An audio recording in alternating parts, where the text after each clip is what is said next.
Au nom du Père, et du Fils, et du Saint-Esprit. Amen. Bonsoir ma famille. Bonsoir à toi qui te connectes en ce moment. Que la paix de Dieu, cette paix qui surpasse toute intelligence, vienne inonder ton cœur, ta maison, ton esprit en cet instant précis. Père éternel, nous venons devant ton trône de grâce, non pas par nos propres mérites, mais au nom puissant de ton Fils, Jésus-Christ. Seigneur, je te demande maintenant de laver chaque personne qui écoute cette prière. Je nous place tous sous la protection infaillible du sang de l'agneau. Que le sang de Jésus couvre ta tête, tes pensées, pour chasser toute anxiété, toute confusion, toute pensée de peur qui t'empêche de dormir. Que le sang de Jésus couvre tes yeux, pour que tu ne vois pas les terreurs de la nuit. Que le sang de Jésus couvre tes oreilles, pour que tu n'entendes pas les mensonges de l'ennemi. Que le sang de Jésus couvre ton cœur, pour le garder de toute angoisse et de toute affliction. Que le sang de Jésus couvre ton corps, de la tête à la plante des pieds, comme un bouclier de feu, une forteresse impénétrable. Nous déclarons que ce soir, aucune arme forgée contre toi ne pourra prospérer. Aucune flèche tirée dans les ténèbres ne pourra t'atteindre. Saint-Esprit, Esprit de Dieu, Esprit de pas, nous t'invitons. Viens et prends toute la place. Tu es le consolateur. Il y a peu, être quelqu'un qui m'écoute en ce moment, et ton cœur est lourd. Tu portes un fardeau qui te semble trop pesant. Tu as essayé de le porter toute la journée, et maintenant que la nuit t'arrive, ce fardeau semble encore plus écrasant. La parole de Dieu nous dit dans le psaume 4, verset 8, « Je me couche et je m'endors en paix, car toi seul, ô Éternel, tu me donnes la sécurité dans ma demeure. » Ce n'est pas une suggestion, c'est une promesse. La sécurité ne vient pas de la porte que tu as verrouillée, elle ne vient pas du système d'alarme. La véritable sécurité, la paix qui te permet de t'endormir comme un enfant, vient de l'Éternel seul. Alors en ce moment, je prie pour toi qui es tourmenté. Toi qui te retournes dans ton lit, dont l'esprit est une autoroute de pensées négatives. Au nom de Jésus, je commande à cet esprit d'agitation de te lâcher maintenant. Je déclare que le fardeau que tu portes est déposé au pied de la croix. Reçois le repos de Dieu. Reçois la paix de Dieu. Maintenant. Avant d'aller plus loin, ma famille prophétique, je veux que tu fasses quelque chose. Si tu ressens déjà la présence de Dieu, écris un grand Amen dans les commentaires. Laisse un like sur cette vidéo pour que l'algorithme la montre à plus de gens qui ont besoin de cette paix. Abonne-toi à cette chaîne pour ne manquer aucune de nos rencontres. Et surtout, je veux te donner une mission prophétique. Partage cette prière avec 7 personnes. 7 est le chiffre de la perfection divine. Il y a 7 personnes dans ton entourage qui ont désespérément besoin de dormir dans la paix de Dieu ce soir. Sois le canal de leur bénédiction. Et reste avec moi jusqu'à la toute fin, car à la fin de ce message, je vais prier spécifiquement et avec puissance contre l'esprit d'insomnie, contre les cauchemars et les terreurs nocturnes, et pour une restauration complète de ton sommeil. Ne manque pas ce moment. Le thème de notre prière ce soir est dormir dans la paix de Dieu, et notre ancre est le psaume 91. Mais avant de le lire, je veux que tu comprennes quelque chose de fondamental sur la paix de Dieu. Il y a 2 points que le Saint-Esprit a mis sur mon cœur pour toi ce soir. Le premier point est le suivant. La paix de Dieu n'est pas l'absence de tempête, mais la présence de Dieu au milieu de la tempête. Répète-le avec moi, où que tu sois. Ma paix, c'est la présence de Dieu. Beaucoup de gens pensent qu'ils ne pourront trouver le sommeil que lorsque tous leurs problèmes seront résolus. Quand j'aurai payé cette facture, je dormirai en paix. Quand mon enfant ira mieux, je dormirai en paix. Quand j'aurai obtenu ce travail, je dormirai en paix. Mais ce n'est pas comme ça que fonctionne le royaume de Dieu. La Bible nous raconte dans Marc, chapitre 4, que Jésus était dans une barque avec ses disciples. Une tempête violente s'est levée. Les vagues se jetaient dans la barque, au point qu'elle se remplissait. Les disciples, des pêcheurs expérimentés, étaient terrifiés. Ils pensaient qu'ils allaient mourir. Et où était Jésus? La Bible dit qu'il était à l'arrière, dormant sur un coussin. Écoute-moi bien. La tempête faisait rage, mais le créateur de la tempête dormait paisiblement. La tempête était bien réelle. Le danger était réel. Mais la paix de Jésus était encore plus réelle. Pourquoi? Parce que sa paix ne dépendait pas des circonstances extérieures. Sa paix venait de sa connexion intime avec le Père. Sa paix était une personne. Il est le prince de la paix. Quelle est la tempête dans ta vie ce soir? Est-ce une tempête financière? Les factures s'accumulent et tu ne sais pas comment tu vas t'en sortir. Est-ce une tempête relationnelle? Un conflit dans ton mariage, avec tes enfants, au travail? Est-ce une tempête de santé? Un diagnostic qui te fait peur, une douleur qui ne te quitte pas? La question n'est pas de savoir si tu as une tempête. La question est, qui est dans la barque avec toi? Si Jésus est dans ta barque, tu peux dormir. Tu peux te reposer. Non pas parce que tu ignores la tempête, mais parce que tu connais celui qui a autorité sur la tempête. À la fin, les disciples le réveillent et il dit au vent et à la mer, « Silence, tais-toi !» Et le calme se fit. Ce même Jésus est avec toi ce soir. Il peut calmer la tempête autour de toi, mais plus important encore, il veut d'abord calmer la tempête à l'intérieur de toi. Arrête de te concentrer sur la taille des vagues et commence à te concentrer sur la grandeur de celui qui est dans ta barque. C'est le premier secret du repos divin. Le deuxième point, qui nous amène directement au psaume 91, est celui-ci. Le repos divin se trouve dans une demeure, pas dans une visite occasionnelle. Écoute attentivement le tout premier verset du psaume 91. Celui qui demeure sous l'abri du Très-Haut repose à l'ombre du Tout-Puissant. Le mot-clé ici est demeure. Le mot hébreu ici est yashab, qui signifie s'asseoir, rester, habiter. Il ne dit pas celui qui visite de temps en temps. Il ne dit pas celui qui passe en courant quand il a un problème. Il dit celui qui demeure. C'est une question de résidence. Je veux que tu imagines une chose. Ta maison, c'est l'endroit où tu vis. Tu y manges, tu y dors, tu y es en sécurité. C'est ton adresse. Quand quelqu'un te demande où tu habites, tu donnes cette adresse. L'abri du Très-Haut doit devenir ton adresse spirituelle permanente. Beaucoup de chrétiens traitent Dieu comme une maison de vacances. Ils y vont quand ils ont besoin de repos ou comme une salle d'urgence. Ils courent vers lui seulement quand il y a une crise. Mais Dieu ne nous appelle pas à être des touristes spirituels.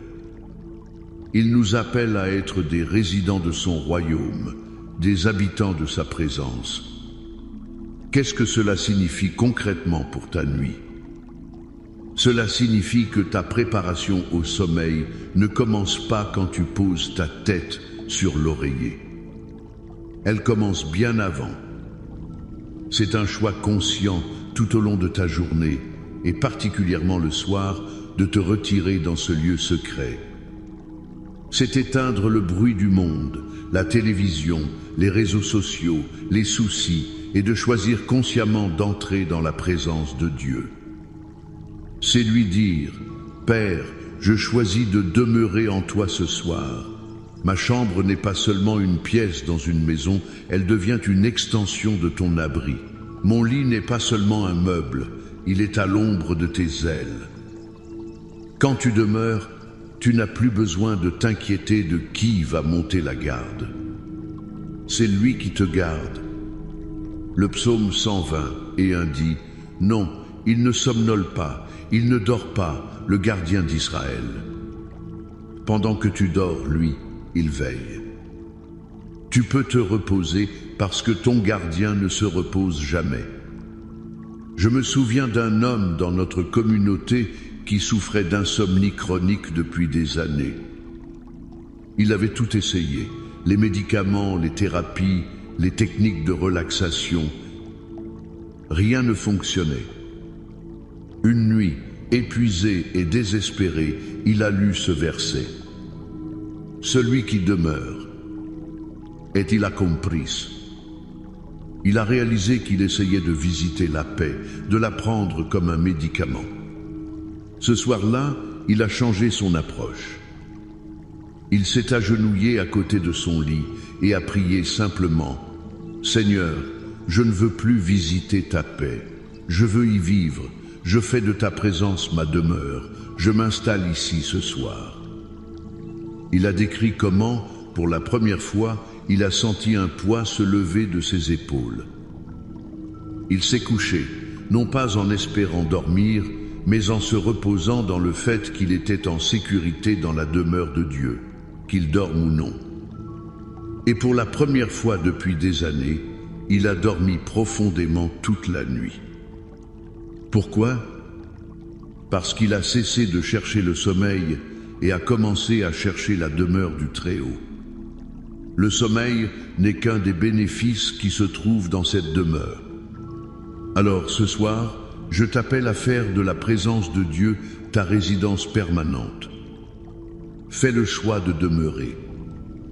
Et c'est dans cet esprit que nous allons maintenant déclarer ensemble la parole de Dieu avec autorité. Je vais lire le psaume 91 dans son intégralité. Ne l'écoute pas seulement. Reçois chaque mot comme une promesse pour toi, pour ta famille, pour cette nuit. Celui qui demeure sous l'abri du Très-Haut repose à l'ombre du Tout-Puissant. Je dis à l'Éternel, mon refuge et ma forteresse, mon Dieu en qui je me confie. Car c'est lui qui te délivre du filet de l'oiseleur, de la peste et de ses ravages. Il te couvrira de ses plumes, et tu trouveras un refuge sous ses ailes. Sa fidélité est un bouclier et une cuirasse. Tu ne craindras ni les terreurs de la nuit, ni la flèche qui vole de jour, ni la peste qui marche dans les ténèbres, ni la contagion qui frappe en plein midi. Que 1000 tombent à ton côté et 10 000 à ta droite, tu ne seras pas atteint. De tes yeux seulement tu regarderas et tu verras la rétribution des méchants. Car tu es mon refuge, ô Éternel. Tu fais du Très-Haut ta retraite. Aucun malheur ne t'arrivera, aucun fléau n'approchera de ta tente. Car il ordonnera à ses anges de te garder dans toutes tes voies. Ils te porteront sur les mains, de peur que ton pied ne heurte contre une pierre. Tu marcheras sur le lion et sur l'aspic, tu fouleras le lionceau et le dragon. Puisqu'il m'aime, je le délivrerai, je le protégerai, puisqu'il connaît mon nom. Il m'invoquera, et je lui répondrai. Je serai avec lui dans la détresse, je le délivrerai et je le glorifierai. Je le rassasierai de longs jours, et je lui ferai voir mon salut. Amen. Alléluia. Ressens la puissance de cette parole. C'est ton héritage en Christ. C'est ta promesse pour cette nuit. Maintenant, entrons dans ce temps de prière finale. Incline ta tête, ferme les yeux si tu le peux, et ouvre ton cœur pour recevoir. Père céleste, au nom puissant de Jésus-Christ, nous venons avec assurance devant ton trône. Nous te remercions pour ta parole qui est la vérité, une lampe à nos pieds et une lumière sur notre sentier. Seigneur, je prie maintenant que les deux vérités que nous avons entendues ce soir prennent racine profondément dans l'esprit de chaque personne. Je prie pour mon frère, pour ma sœur qui est au milieu d'une tempête. Père, donne-lui la grâce de voir Jésus dormant paisiblement dans sa barque. Enlève le focus de la tempête et place-le sur le maître de la tempête. Je déclare maintenant un calme divin sur ta situation. Là où il y avait du chaos, que l'ordre divin soit établi. Là où il y avait de la peur, que la foi audacieuse se lève. Au nom de Jésus, Père, je prie aussi pour que nous devenions des habitants de ta présence et non de simples visiteurs. Apprends-nous à demeurer. Apprends-nous à faire de toi notre refuge permanent. Que nos maisons, nos chambres, nos lits deviennent des sanctuaires de ta présence, des lieux où l'ennemi n'a pas le droit d'entrer. Et maintenant, comme je l'ai promis, je m'adresse directement à l'ennemi de ton sommeil. Esprit d'insomnie, esprit de tourment, esprit d'angoisse nocturne, esprit de peur, qui vient voler le repos des enfants de Dieu, je te parle maintenant au nom qui est au-dessus de tout nom, le nom de Jésus-Christ de Nazareth. Je te lis. Je brise ton pouvoir sur la vie de mon frère, de ma sœur. Tu n'as aucun droit, aucune autorité. Cette personne a été rachetée par le sang de l'agneau. Son esprit, son âme et son corps appartiennent à Dieu. Par conséquent, je te commande de la lâcher maintenant. Lâche ses pensées. Lâche ses émotions. Lâche son corps. Je décrète et je déclare que la guerre contre ton sommeil est terminée ce soir. Je libère sur toi un esprit de repos profond et de paix. Je commande au cauchemar de cesser. Je ferme toute porte spirituelle par laquelle l'ennemi venait t'attaquer dans tes rêves. Je déclare que tes nuits seront douces. Tu te coucheras et tu t'endormiras en paix, car l'Éternel lui-même te donne la sécurité. Je libère sur toi les anges de Dieu. Qu'ils campent autour de ton lit, qu'ils montent la garde à ta porte et qu'ils veillent sur toi pendant que tu dors. Reçois un sommeil réparateur, un sommeil qui guérit, un sommeil qui restaure au nom de Jésus. Et je ne m'arrête pas là. Je prie pour une restauration totale dans ta vie. Pour ton mariage, là où il y a de la division, je déclare la réconciliation. Là où il y a du froid, je libère le feu du premier amour. Père, restaure les foyers. Pour tes enfants, je prie pour cet enfant rebelle, pour cet enfant qui est loin de toi. Père, où qu'il soit, que ton amour le trouve et le ramène à la maison. Je brise toute chaîne de dépendance, de mauvaise compagnie sur la vie de tes enfants, au nom de Jésus. Pour tes finances, j'annule tout esprit de manque et de dette. Je commande aux fenêtres des cieux de s'ouvrir sur ta vie. Je déclare une percée financière. Que des portes d'opportunité s'ouvrent, que la faveur de Dieu te localise. Pour ta santé, par les meurtrissures de Jésus, tu as été guéri. Je commande à tout esprit de maladie, d'infirmité, de douleur chronique de quitter ton corps maintenant. Sois guéri de la tête aux pieds, au nom de Jésus. Je déclare que tu sors de cette prière différent. Tu n'es pas venu pour rien ce soir. Tu es venu pour recevoir une parole, une protection, une percée et une paix durable. Tu ne dormiras plus comme avant. Tu dormiras comme un enfant bien-aimé dans les bras de son Père. Et maintenant, reçois cette bénédiction finale. Que l'Éternel te bénisse et qu'il te garde. Que l'Éternel fasse luire sa face sur toi et qu'il t'accorde sa grâce. Que l'Éternel tourne sa face vers toi et qu'il te donne la paix. La paix pour ta nuit, la paix pour demain, la paix pour toujours. Au nom du Père et du Fils et du Saint-Esprit. Amen et Amen. Dors bien, ma famille.